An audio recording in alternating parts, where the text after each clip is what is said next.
Welcome back to Legislative Journal. My name is Tom Christie. It is 9 p.m. on Thursday, March 23rd. If that's when you're watching this, call in at 434-1733.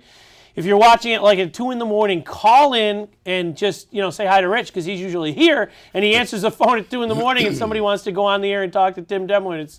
It's a great kick around here. Anyway, great couple of first hours, and we thank Aldo Benedetti, retired. He doesn't need to do this anymore, and he took your calls tonight, so that was fantastic. The third hour, we've got Tim Demler from the town of Wheatfield, but before, don't show us a picture. But he's got, we can fill an hour just talking about Wheatfield business and other things, and we'll start with that. But I hope we can go into, the series of, the making of the President 19, figure out the year. Because running for statewide office is unique. And he's decided to run for lieutenant governor, which means he has to do his job as Wheatfield Town Supervisor, then get in the car and drive to, Gloversville and meet with somebody who has bad breath. We're not shown there. And, dribbling hot dog mustard on their tie, and they just love that he's going to run from Wheatfield. They can't pronounce it. Wheatfield. You got to run on.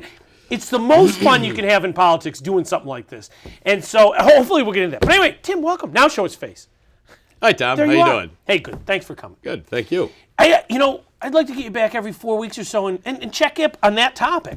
But anyway, before we do that, you're the town supervisor and there's a lot going on. And my favorite hope, because I'm involved in tourism in some regard, is Oz.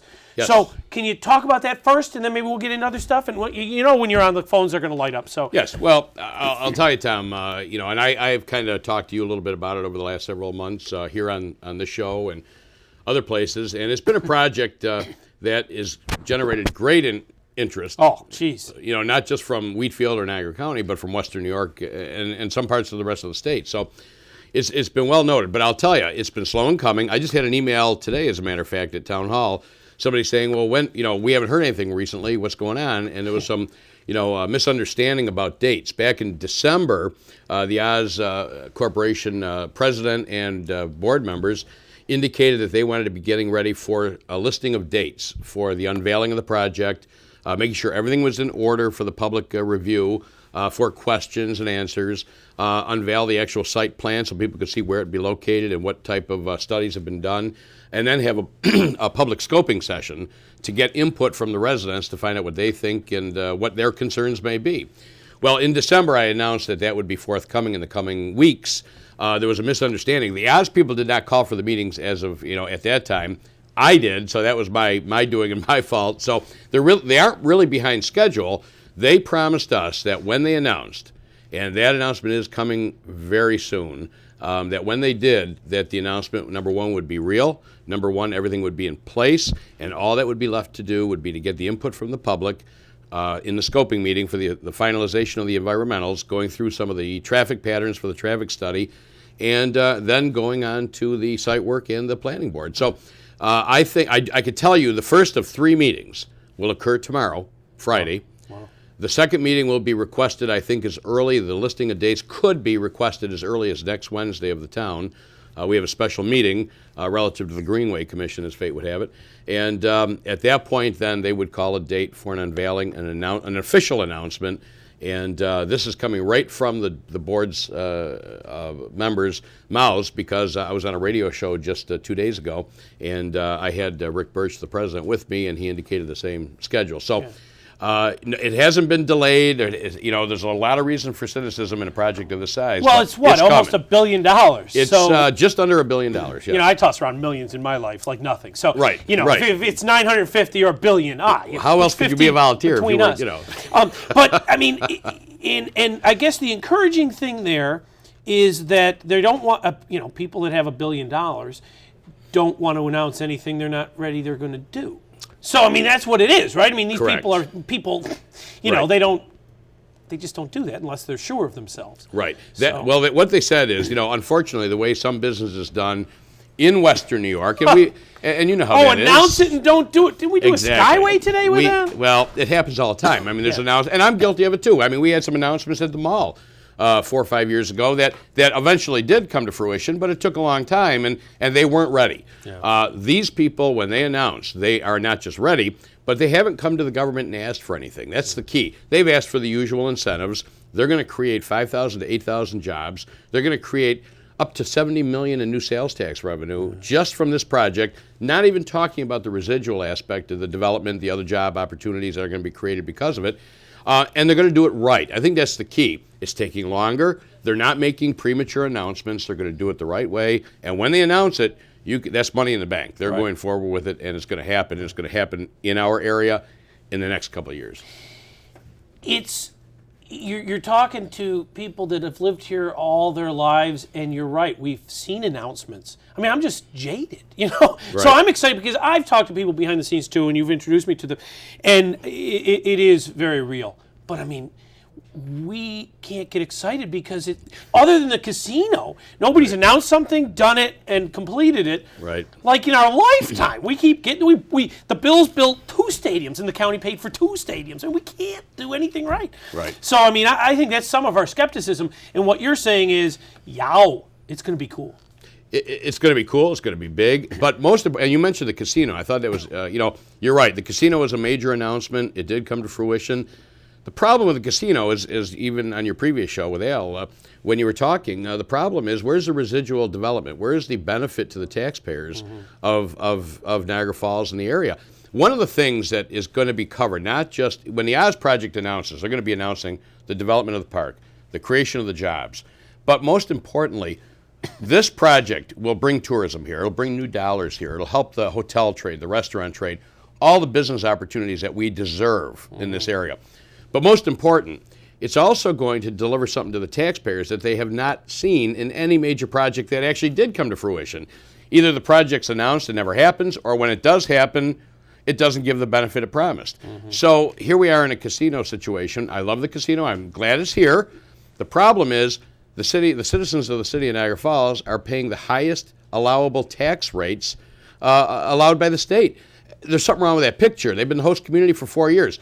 Back 4 years ago, I suggested to some of the people in the Falls at the time, make sure you have the down-the-road residual aspects of what that casino is going to do and how those benefits are going to affect the people of the city. The Oz project, on the other hand, in addition to having it developed, having it done right, having it operational, having it bring people to the area, in addition to that, I want to show a clear path how that project's going to benefit the people of Wheatfield and the people of Western New York and Niagara County. How do we do that? We dedicate some of that brand new sales tax revenue to cut the property taxes in Niagara County. I've been saying this all along. You want to develop an area, you want to keep jobs here, you want to keep people happy, you want to give people the dignity to live in their homes at any age, you cut their taxes. The reason we're having a hard time attracting business here, Oz happens to have the money, so they're not, and the land prices were right, the conditions are right, the tourism dollars are right for them. But not every business can say that. So until we cut the taxes, not just for business, but for the residents alike, we're not going to change anything here. Now, let me ask this, though. So imagine it's 2 or 3 weeks or 6 weeks, however long it takes, and this is announced and the shovels are in the ground. Right. This project probably looked all over the country. They don't give a crap about us. So they probably even looked in the city of Niagara Falls. They looked in the city of Buffalo. How did it get to Wheatfield, and what is the difference that one person can still make? Because you're building it in Wheatfield, and it's not being built in Porter, Barker, or Niagara Falls.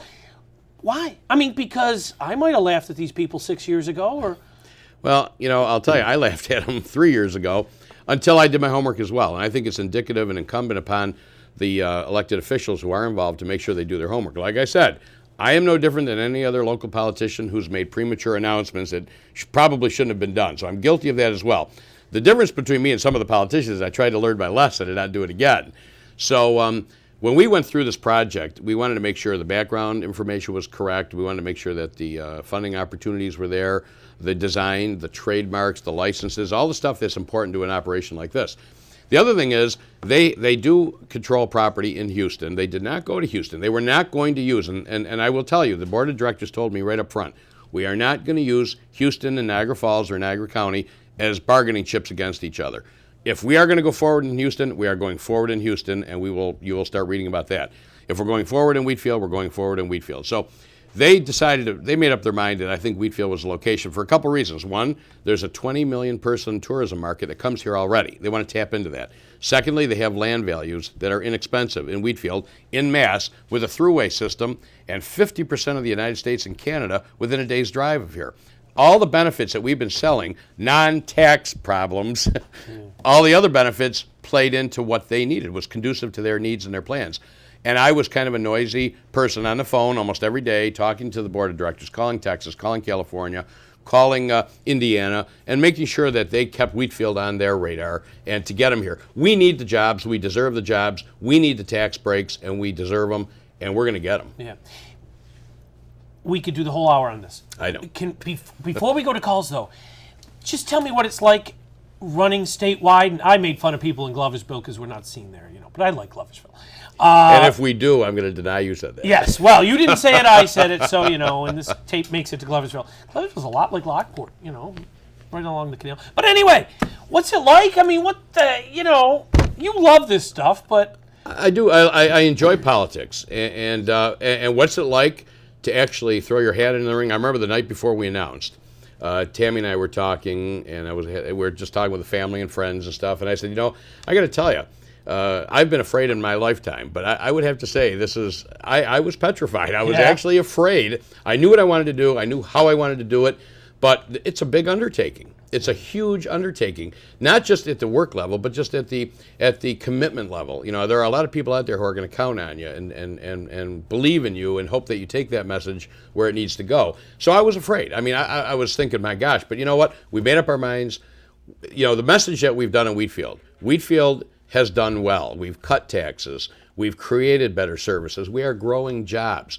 The formula is the same at any level of government if you want it to be.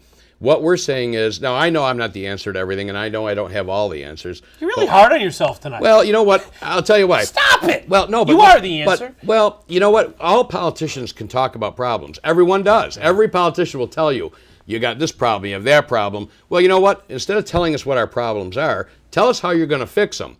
And I think we did that in 1995 when I first ran for supervisor. Smaller level, I understand. But people said, number one, you're not going to get elected. You'll never make it. And if you do, you won't be able to cut the taxes and do the things you say you're doing. Well, you know what? We got elected because we believed in the mission, and we did everything we said we were going to do and more. And we're going to do the same thing at the state level. It's a big undertaking. It is scary sometimes. And there are some times where I'm thinking, what did I do? But I think the message is New York needs help. We have a lot of good things in New York and a lot of good programs going on in New York, but we need to build on them. We need to cut taxes. There's no excuse in the world. And, I'm not going to bring up the school district, but, we argue back and forth, the school district, some of the other layers of government, about what's wrong with this area. The problem with the area is taxes. Quality of life's important. We have a great, wonderful quality of life here. But we'll never be able to show that quality of life to anybody until we start getting people here, and they won't come here as long as their bottom line says, New York is the highest tax state in the union. We can't afford to do business there. That's why we're losing the jobs. That's why we're losing our residents. And it's ridiculous, and it can be changed. That's the thing. People believe, the politicians are all the same. It can never change. It can never change. Well, you know what? I disagree. I think it can change. I think it's time for change, and I think we need to do it now before it's too late. We'll go back to this because I've got to get to calls. But think of this question, and I'll ask it again if nobody else has a question. What are you learning as you go across